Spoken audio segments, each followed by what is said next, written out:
Fuqinë e dienike, seanca është ndërprerë pasi prokurori ka lexuar atë akuzën me pretendimin ose me kërkesën e të akuzuarit Bedri Shabani, i cili ka kërkuar afat shtesë për në mënyrë që të lexojë atë akuzën. Prandaj gjykata në këtë rast do të vazhdojë seanca ku ka mbetur, që aty konstatuan audio incizuar kryerërisht. Seanca vazhdon aty ku ka mbetur me deklarimin e të panderës se e kanë kuptuar atë akuzën dhe ka nevojë ndonjë sqarim shtesë. Po, fillimisht do ta pyesim të akuzuarin Bedri Shabani. Bedri, a ke lexuar të akuzën? Po, i nderuar gjykas, e kam lexuar këtë akuzë. A ke nevojë për ndonjë sqarim? Jo, nuk ka për sqarim dhe deklaroj plotësisht të pafajshëm. Njerë kena me pyet për pastaj për fajsi. Njerë është rregull me pyet a keni kuptuar të akuzën. Po, pastaj në rregull. Ja akuzuari Bedri Shabani deklaron se ka kuptuar të akuzën dhe veprën penale për cilën akuzohet. Mundi mund. Po, faleminderit. Pyetja e njëjtë është edhe për ju i akuzuar në Arrançeli. E ke kuptuar të akuzën, nuk i nevojë për një sqarim shtesë, në rregull. Ulemi. Atëherë shkurtimisht gjykata ju mjofton para se më deklaru për fajsinë se mundem me pranu fajsinë, nuk jeni të obliguar me pranu fajsinë. Pranimi i fajsisë sipas ligjit është rrethon lehtësuese që gjykata mund të merr parasysh me rastin e matjes së dënimit. Megjithatë, kjo nuk nënkuptohet se ju duhet ta pranoni fajsinë. Sipas ligjit, nëse pranoni fajsinë duhet të kuptuar që çështja penale kryhet më shpejt, nuk do të shkojnë në shkërtim gjyqësor, nuk do të administrojnë prova dhe si rrjedhohet gjendja faktike, pra ajo që shkruhet në këtë akuzë merret si e vërtetuar. Nëse pranoni fajsinë, keni drejt me bë anketë vetë sa i përket lartësisë së dënimit, por jo edhe faktit më se a jeni fajtor apo jo. Dhe e thash edhe një herë, pranimi i fajsisë sipas ligjit është rrethon lehtësuese që gjykata mund ta merr parasysh me rastin e matjes së dënimit. Nëse i keni kuptuar edhe këtu, atëherë i ftojmë individualisht që të deklarojnë sa i përket pranimit ose jo të fajsisë për çështje penale. Po, Bedri, fjala është e juaj. I nderuar gjykas, plotësisht jam i pafajshëm. Mirë, shkruaj. Plotësisht e konsideroj veten pafajshëm. Faleminderit shumë. Po, për të akuzuarin tjetër më Arrançelimin, i ju ngarkojnë dy vepra penale. A e pranojnë fajsinë, nuk e pranojnë? Nuk e pranoj fajsinë për veprën penale spionazhe. Nuk e pranoj fajsinë për veprën penale spionazhe. E pranoj fajsinë. Ndërsa për veprën penale? Arbojtjes pa leje, pra. Mbajtjes për nësin kontrol. E pranon fajsinë? Po. Faleminderit shumë. Atëherë veçën se e kemi prokurore për njërin vepër e ka pranuar fajsinë, mendimi juaj sa i përket kësaj çështje penale.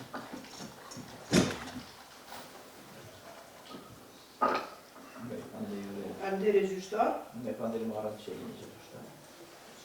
Me që i akuzuari Muharrem Shelimi pranoi fajsinë lidhur me veprën penale mbajtjen në pronësi kontrollës së posedimit të pa autorizuar të armëve nga neni 366 paragrafi 1 i Kodit Penal Republikës Kosovës.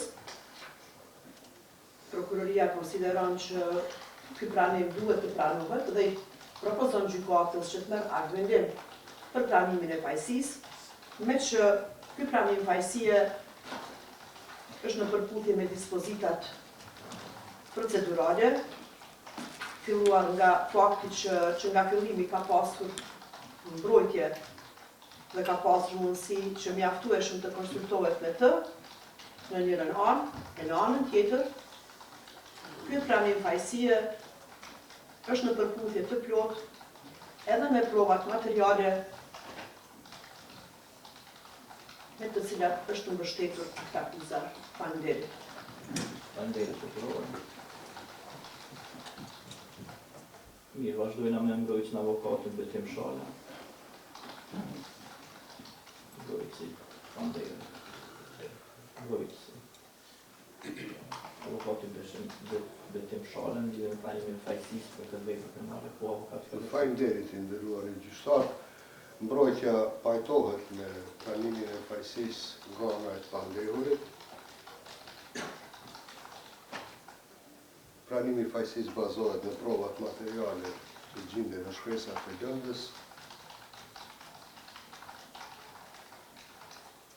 dhe pranimi i fajsisë bëhet pas konsultimit paraprak me mbrojtje. Kështu që i propozoj gjyqtarit që të aprovon këtë pranim fajësie për sa i përket veprës penale. Armbajtje, faleminderit. Veprës penale të armbajtje, sipas pikës të të akuzuar marrën qërimi. Faleminderit shumë.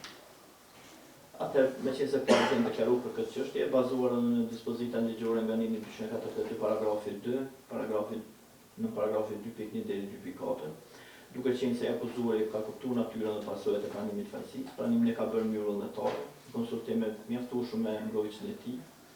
Pranimi mbështetet edhe në faktet dhe provat e bashkangjitura në akt akuzë, dhe sa akuza nuk përbën shkelje të qartë ligjore se gabime faktike në raport me këtë pikë të akuzës.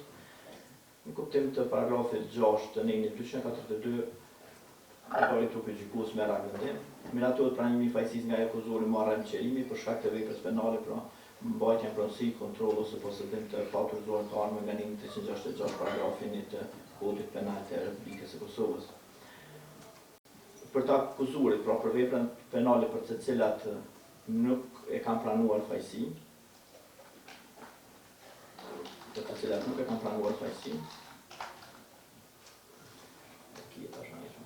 gjykata në kuptim të nenit 214 të KPP-s i njofton të pandehurit dhe mbrojtjet e tyre se në afatin prej 15 ditëve nga dita e sot me llogaritur, kanë të drejtë që të paraqesin qoftë kundërshtim sa i përket provave pajtimi në nenit 243 apo kërkesë për errën akt akuzës pajtimi në nenit 244. Për kundërshtimet e tilla, qoftë kërkesa apo kundërshtim, ata njofton palët se njëjta do t'i dorëzohen edhe prokurorisë speciale në mënyrë që të jap mendimin në raport me to dhe pasi të marrë mendimin apo pasi të kalojë afati, gjykata do të nxjerrë akt vendim me të cilin do të vendosë. Në raport me në raport me të akuzuarin, marrën qërimi për veprën penale për të cilën është pranuar fajësia,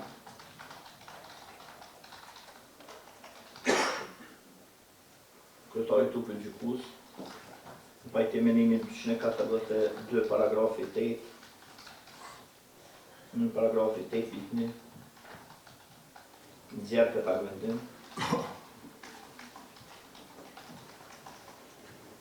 Shtyhet shpallja e gjykimit për të akuzuar marrën qërimi, për veprën penale, mbajtja pronësi, kontroll ose posedim pa autorizuar të armëve nga neni 366 paragrafin 1 të KPRK-s deri në përfundim të shqyrtimit gjyqësor në këtë çështje penale.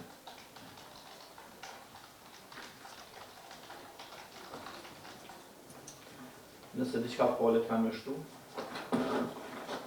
palët nuk kanë diçka për palët nuk kanë diçka për të shtuar. Atëherë, kryetari i trupit gjykues deklaron shqyrtimin fillestar të mbyllur në këtë çështje penale.